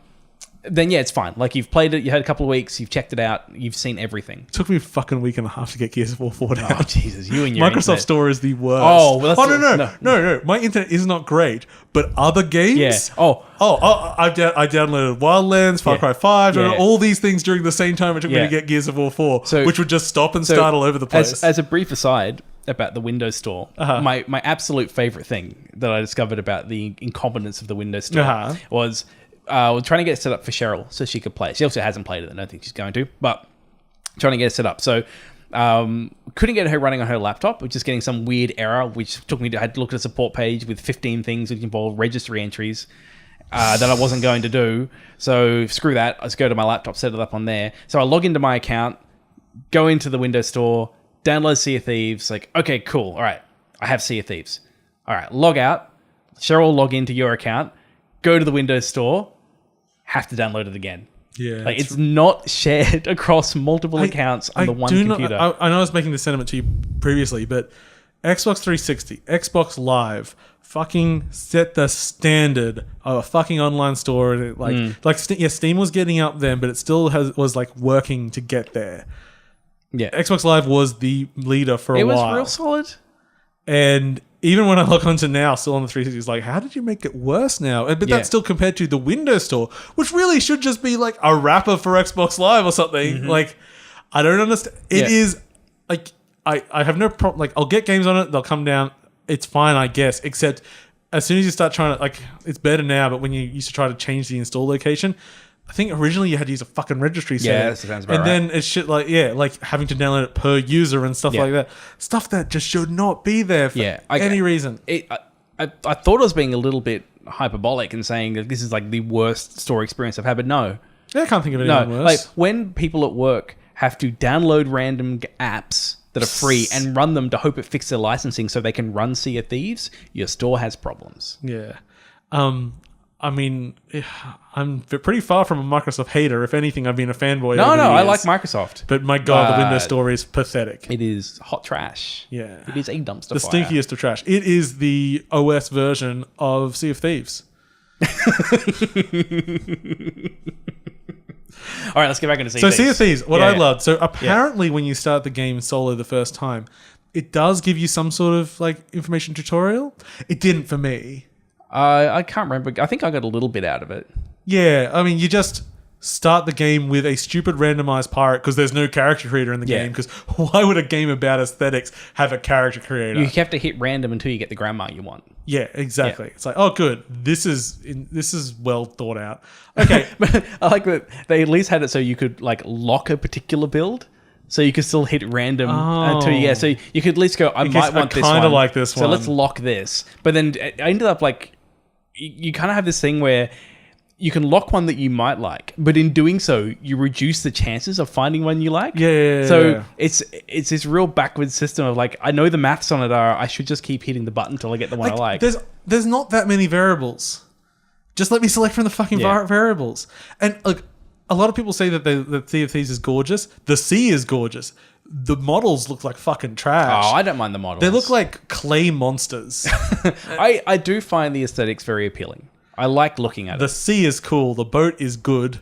The islands look nice from a distance. And the models just don't anything. There were multiple times in that game where, we're playing at work or whatever, and we were just sailing. Yeah. And the weather would be, rainy or sunset or something. Oh, yeah. Weather effects are very nice. And I just look and go, wow, this is an amazing looking game. Like, I thought this is a real good screenshot generator. This looks phenomenal. If it was part of 3D Mark 2019, I'd go, mwah, nice. Look at this rain and the sea. It's gorgeous. I mean, unfortunately, there's that character playing an accordion. Oh, but if you want like a good laugh, go back and watch some of the E3 videos from Sea of Thieves because you go back about 2 or 3 years and they will show you 100% of what is in the current game. Like it's like they're saying, oh, but look what all these things can happen. Oh, watch out, there's a shark. Like, yeah, that's the one thing you're going to see underwater is a goddamn shark. Yeah. Sea of Thieves is, people talk about the promise of like it's got a beautiful, so there's so many things to complain about, but so people say like it's got great bones. It's well no, it's a multiplayer game and the multiplayer fucking sucks. Like, yes, it's when you got 4 friends in and you're having, that's cool. But if you're one person playing, don't bother. Well, no, 100%. I just mean you're one person playing and your friends say, "Hey, can I come and join in?" Sure, let me quit the game and we'll start with. I think they've changed that now. They've added. I think they've at least fixed that. You think or you know? Because it seems like a fucking obvious thing they should have changed 3 years ago. They it was inexcusable if it was not there at launch. Like we had disconnects. You can customize the sales of your ship, but only the person that started the game gets their sales. And of the ship. You got to pay a lot of money for those sales. Yeah. And why? Yeah. Who cares? Well, that's a. There's so much stuff they talk about where like I don't know if it's just them covering their asses for not having content. Like they'll say things like, "Oh, we wanted to make sure it was only cosmetic progression. Like we don't want there to be that." But the paid store is opening soon. Oh God, they need to be real careful. They don't want to have it so you're way ahead of me, and then you can't join. I can't play with you because you're like this uber, pirate. So we're not going to have any kind of progression that's not cosmetic. It's like, well, other games just scale. Like you go play any MMO these days, and they just scale you, so you're all the same. There's so many options. Or you do not scale it and you allow people of different... But you have mechanics that you punish someone for picking on small players that are weaker than them and stuff like... All this shit has been done in so many arguments to be made. I'm going to even drag out Destiny for this one. Yep. Like Destiny 2, for whatever you might think about it, that game has some pretty good progression. How dare you suggest I think about Destiny 2? Has some pretty good progression with some good brain hooks that like keep people like me interested. And they deal with the fact that you can jump into multiplayer as a first level character and you will do okay. You're not going to be 100% as good as the person who's got like all the abilities unlocked. But they've probably got more experience too. No, well, not only experience, but like when I was playing Destiny 2, I could go to a level 1 character. With all the starting gear, and I'd do okay. Yeah. Like they found a way to make this shit kind of work. And when you've got 4 years to make your pirate game, you can figure that shit out. You sit down with anyone that spent 5 minutes with Sea of Thieves. 5 minutes is important because by then they've seen all the content. And you can sit for hours tossing out ideas about what would make an interesting pirate game. Yeah. The backbone that I think everyone is saying that they do great is the idea of a multiplayer pirate game. What's actually in there, other than the water, is nothing. And it's not like a playground where you can do anything because you can't do that much. Yeah. Well, there's not even trading from port to port. Yeah, there's no trade. There's no reputation systems. There's a real basic thing would be port A has resources for price A. Port B has resources for price B. How about we go back and forth between them? Look. And make some money, and then someone can get into our trade route. So let's talk to some other players to get we'll pay them some money to guard us as we go back. It's all about emergent gameplay. Why are there no systems that interact? Really, there's almost nothing interacts with each other. Everything's so static. Like even objects in the world, you can't pick them up and move them on the whole. Like if there was it's only possible 24 players on a server anyway. Like, why not allow people to have it a bit more physics based? Like, I'm not saying that any of these are the things that they should do. Yeah. But they didn't do any. They didn't have any angle. Like as I say, this is the game it was 3 years ago with the promise of. Wait till you see everything we're putting into it. And the answer was we didn't put anything into it. You can fight the Kraken, and it's the most pathetic boss ever seen in a video game. I fought it, and we killed it. And I'm like, all right, we killed the Kraken. Some tentacles that stick out of the water. Yeah, you can't even go into the water to see the actual Kraken. Yes, because it goes black. Yeah. Because it's hard modeling a Kraken. So most of the positive conversation that I heard about the game after it came out was think of what it can be. Think of we can do this with it. We could do that with that. But like, why would we think that Rare has had 4 years to make this game and has delivered this? What internally is magically going to change at Rare to make all these things happen? They did a Reddit AMA. Easter happened.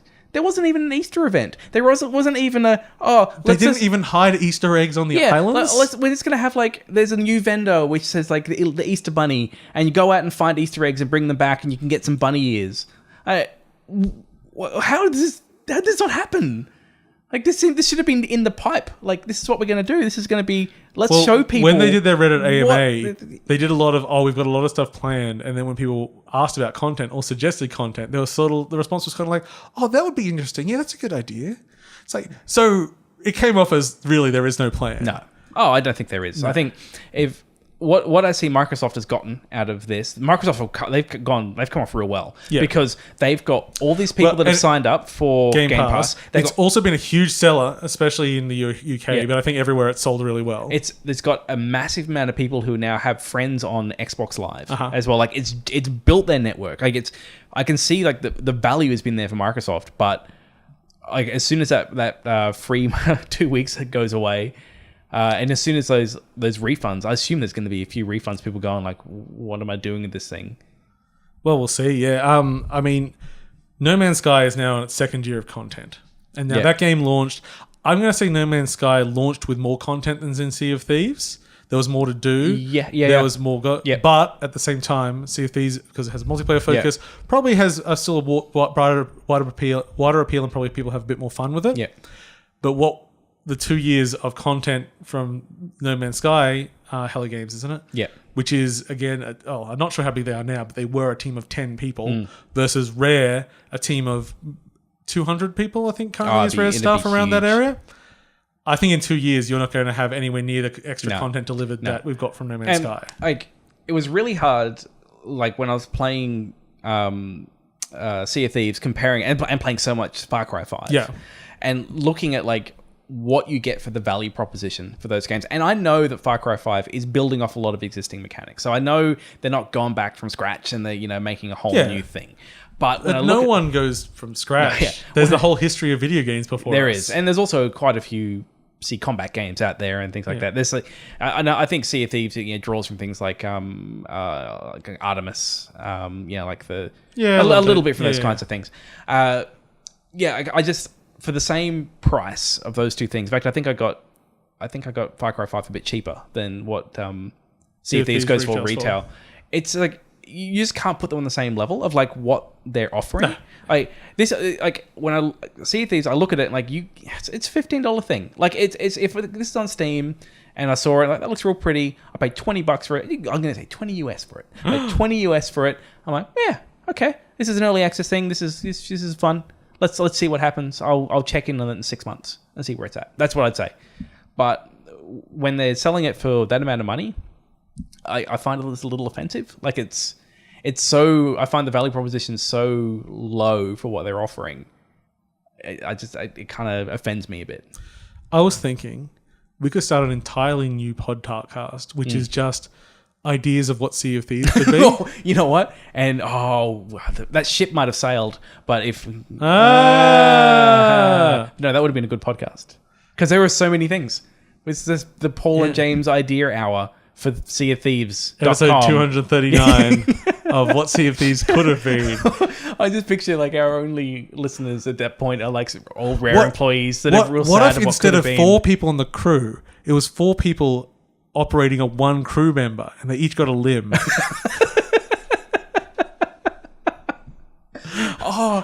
So here's my tangent idea. Yeah. So it's think Octodad, but 4-player co-op. So you're the little creatures inside the head. You're like an alien, like a little group of aliens trying to pretend to be human. Yeah, the Meet Dave or whatever. And you're just in there with your little levers, just trying to make a human to just do mundane things. Regular human pirate. There we go. What if one person got to be a Kraken on a server? Whoa, Paul. Slow down. Don't you be giving out ideas. The games that Sea of Thieves could have been. And instead of being any of them, it decided not to compete. And for all my friends that love Sea of Thieves, what the fuck is wrong with you? Look, I think it's gonna be dropping off pretty soon. I think I can't see they're going to prove you wrong. They're going to keep playing this. I don't know. Like, there was that guy, the Not My Captain controversy. You know this? I'll say yes, but no. So there was someone who figured out they got to level 50. So the way they did it was they're a big streamer. And they found their fans that were playing the game and would just join their game as they were handing in things. Oh, okay. So did that to just like burn through all the rep to get there.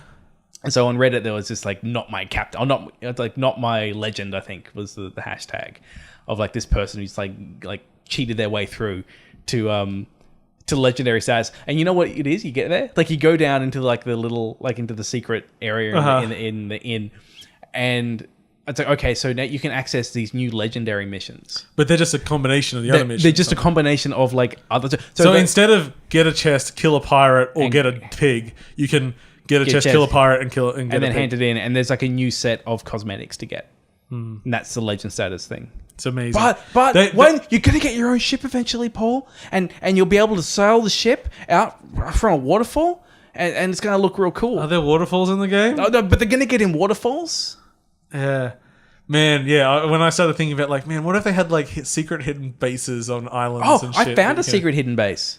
Where like there's islands which are uncharted, like they're not on the map. Oh, really? Yeah. And so we found one. Oh, we found a secret island, and you go there, and it's like you can swim down underneath it. It's got like this temple. Oh, Jesus! yeah. This is I'm suddenly interested again, but I'm prepared to be suddenly not interested. So we went down and we had a look at the temple. That was it. And that was it. And I was excited for a second, like, did we find the game? No. It's probably just a quest area for later things later. Pity. Sounded good for a second. Anyway, Sea of Thieves. Yeah. Some people like it. Those people are wrong. Aww. I mean, I've had fun in it, but it's just because I like people. Cal said he'd listened to about 10 episodes of our... I bet, yeah. We could do at least a year of content on it. Well, at least once a month. There we go. Yeah, a 12 monthly episodes. Sea of Thieves idea hour. You've been thinking... Over that month, we could think up some good ideas. It's just hi, James. Hey, Paul. You've been thinking about Sea of Thieves this month? I've been thinking about so much Sea of Thieves. I was one, and then it just built up from there. Yeah. I had this crazy idea that if you go around like killing people, you build up a bounty, and then you'll show up in the map easier. And so other players would know that this person's been off killing everyone. And if you kill them, then you get extra gold. I've got an idea. Yeah? It's content on the islands. We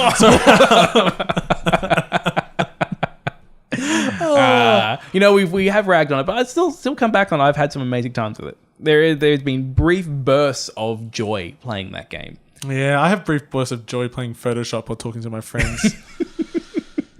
I could draw a Kraken. It'd be more interesting than the Kraken in the game. No, There's... I don't like people saying that the fundamentals are so strong because I think they fucked up a bunch of the fundamentals. I think the concept is so strong, people will forgive anything because everyone is so excited by the idea. I think the fundamentals at work are controlling the ship. Yeah. That part works fine. But that seems like that's still not the fundamentals of a game. That's fundamentals of one mechanic in a game. So the unless they made the game more about sailing the ship. The sailing the ship, that part works fine. Like when we were going down the rapids in A Way Out. Yes. Like that was when they turned it into a game. Yeah. Other than you just got bored and didn't realize you're about to go into some rocks. When do you really need to do what he's saying? We got so good at steering that. Anyway, okay. So did Cal ever say why he hated Batman?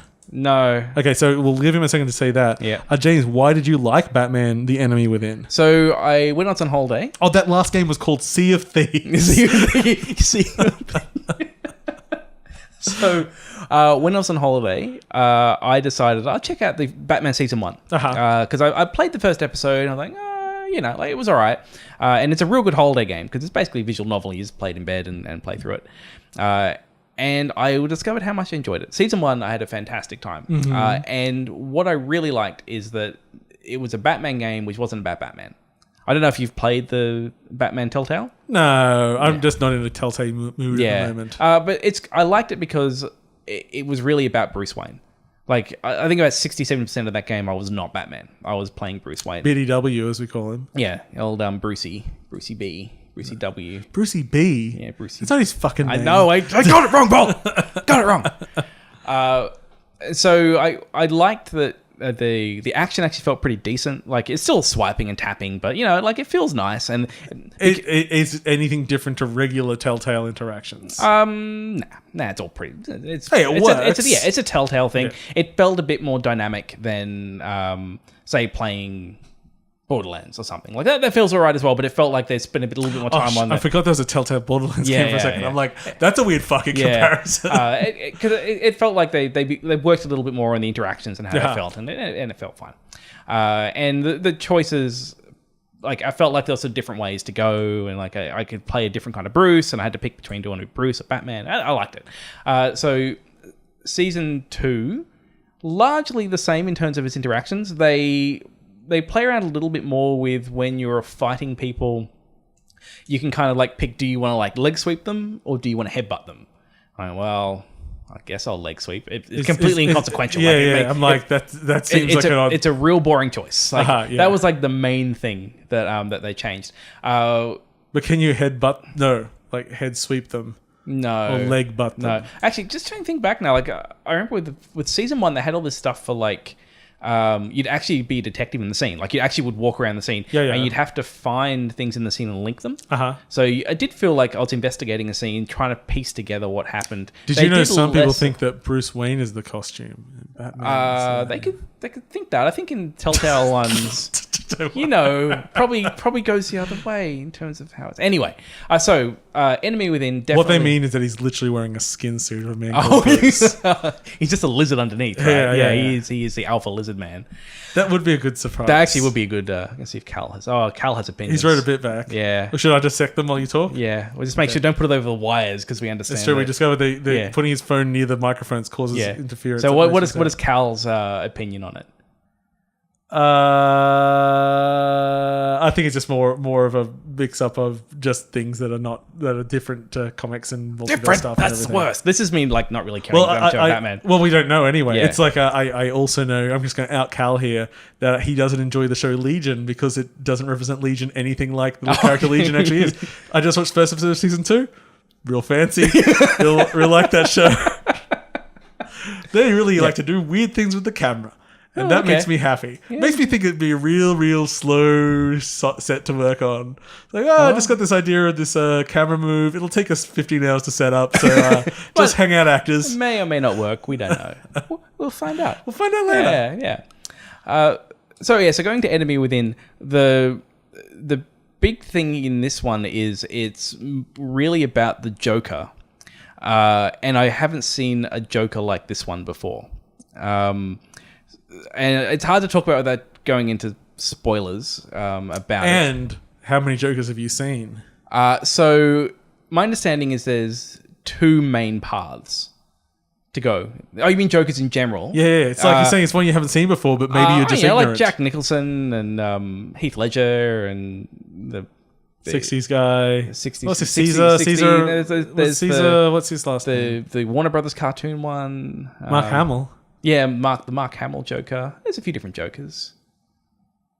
Yeah, I've seen a few. I've flipped my way through a few packs of cards.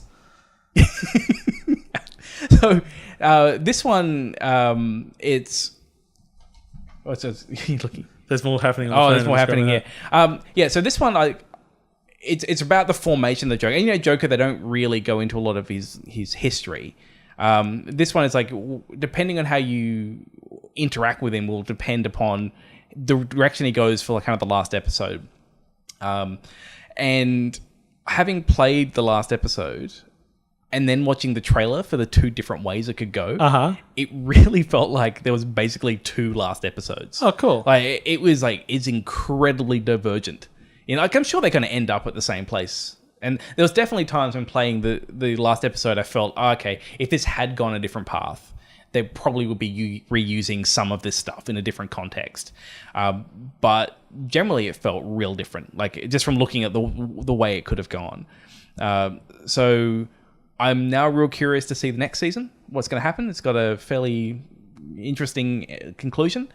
And yeah, we'll see.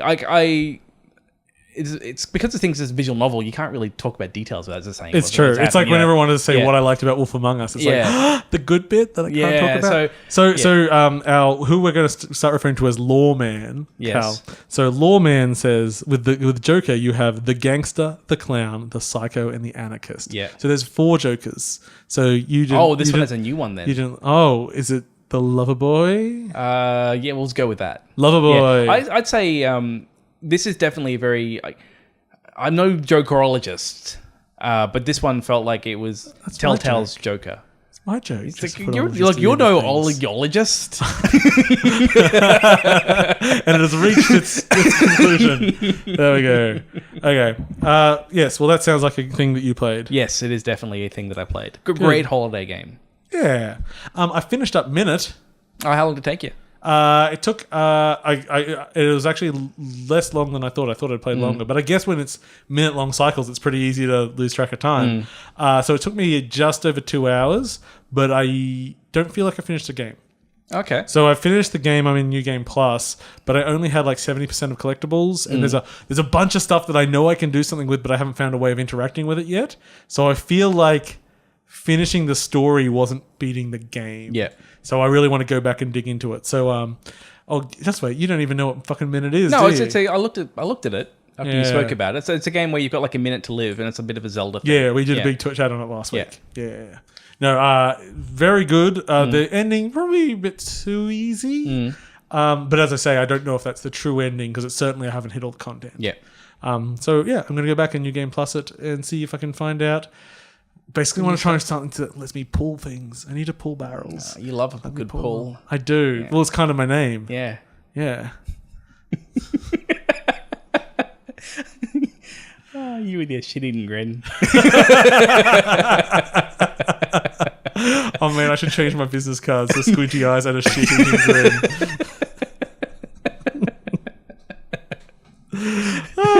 Goodness gracious me. Is there anything else you want to talk about tonight? Do I have anything else on my list? You mentioned that you played Fortnite Mobile. Oh, yeah. That's a thing. Okay. So you played Fortnite Mobile? Yep, that's a thing. Good job. And you also played Bioshock Infinite Burial at Sea. Oh, yeah. It was a while ago since it's on, wasn't it? Look, that is fantastic. About 3 years too late. About 3 years. This is James being real late to the party. I don't know what happens. Like, every now and then, I'll just be looking through my Steam list. I'm like, that thing. I'll give it a look. And then I like, oh, this exact thing happened with Bioshock 2. Yeah. Like, I was like, I played Bioshock 1 and I really liked it. I was like, I played Bioshock 2, like, when it came out, like, man. And then, like, about 3 years later, like, oh, okay, I'll give it a go. Like, oh, this is fucking great. I love Bioshock 2. This is real good. I still haven't played Bioshock 2 because I just find the idea of playing a Big Daddy so uninteresting. I can't, I never understood why that was appealing. It's like, what, the big clunky slow things? Why do I want to be that? It's real good. And I know it's supposed to be good, and I have it. Yeah. I just haven't played it. Yeah. I don't know why I haven't. I think I've played the multiplayer, but not the single player. See, it's got Bioshock 2's got real cool stuff with like the little sisters when you got to set up traps, like almost like tower defense style. Yeah, that sounded really uninteresting to me. Oh, I really enjoyed it. I mean, I'm fully willing to accept that my feelings can be entirely wrong because it's not based on any experience. It's only on like things. It's like, oh, defense missions protecting. Wow, aren't these what we refer to as the worst kind of missions? But doesn't mean they can't be good. Doesn't mean there's not huge exceptions to the rules. And this, from all the reports, is one of them. Yeah. But I just haven't played it yet. I need to. So Infinite was kind of the same. So in Infinite, we finished it. We had our old spoiler alert from years ago where we went into a lot of detail about it. And we all really liked it. We had a great time with it. I argued it was part of the Dark Tower universe. You did. Everything is. Everything is. So it's okay. And so then that first DLC came out and that was like, it's like filler because I had the season pass and they needed to get something out. Their multiplayer only one or their arena one or whatever. No one looked at that. Yeah. And the problem is that they actually, like, while most companies finish the game and the content and then they get ready for release, they start on the DLC. Yeah. So they have something in the pipe, They didn't do that. They just got the game out. I was like, oh shit, we've got to make some content. We promised we've got a DLC pack coming out next month and we haven't done fucking anything. So the first one. And then there was the first episode where you play... can we spoil it? Doesn't matter. You're playing Booker. It's set in Rapture. That's what it's the whole point of this DLC is that it's basically infinite, but in Rapture. Yes, kinda. Yeah. So you play Booker, and then the episode after that you play Elizabeth. And I played a little bit of the Booker episode, and I was like, oh yeah, it's okay. And I played through the first episode, and by the end I'm like, oh, okay, that was it felt like kind of more of what Bioshock was. And then I played the next episode where you play Elizabeth. And like, oh no, this is now where things are different. Like the main mechanics are different. Like it's all about stealth, and like you can't really easily kill anyone. So it's like you have to sneak up on people to kill them, and then like if you see them, you have to you can kind of you have to hide before they spot you. Like, it felt very different, like playing it.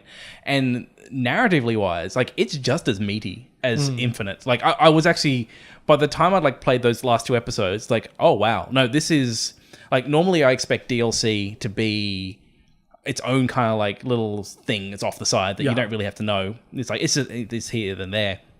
This one, I felt Bioshock Infinite is, its own story. It's not too connected to what happened in the other games. The DLC closes the loop, and you can see how, like, while in the Infinite, you can kind of see how the worlds are connected, but they got a lot of detail. It's its own thing.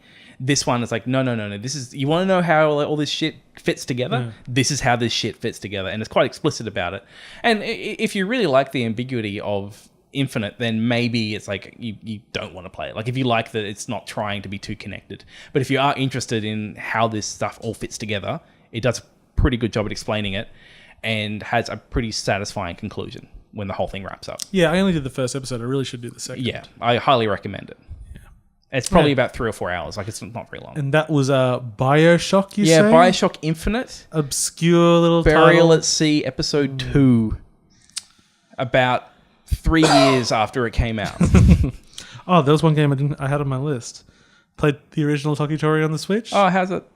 I mean, it's not as good as Toki Tori 2. Yeah, so I was thinking, well, why wouldn't you just play Toki Tori 2, the better game? I mean, the first game was just a puzzle, level-based puzzle game. When I saw that was on the Switch, I was sort of like, why wouldn't you just go play 2? It's because I hadn't played the first one in a long time, and I was just like, oh, there it is. Yeah, it's like, it's a good puzzle game. It's amazing what they did in the sequel. Yeah, the sequel is just another level. It's fantastic. Okay, well, I think that kind of brings us to the end. Yeah. We don't have any comments coming through from the Discord. No. This is a weird idea. I guess we could try to do it officially from now on. If you want to join in the Discord, it's discord.8.5bit.com. And we'll have links in the show notes on YouTube and everywhere else that we post this thing. Thank you for watching. This has been 8.5bit. You can go to our website, 8.5bit.com, our Twitter and Facebook, and please like and share anything like that. Subscribe to us on iTunes, and if you do, please just review, because reviews help us share the love, and watch us on YouTube. And now join us on our Discord at discord.8.5bit.com. I've been your host, Paul. And I've been James. Go do what the hell you want. Is that a good sign off? Yep.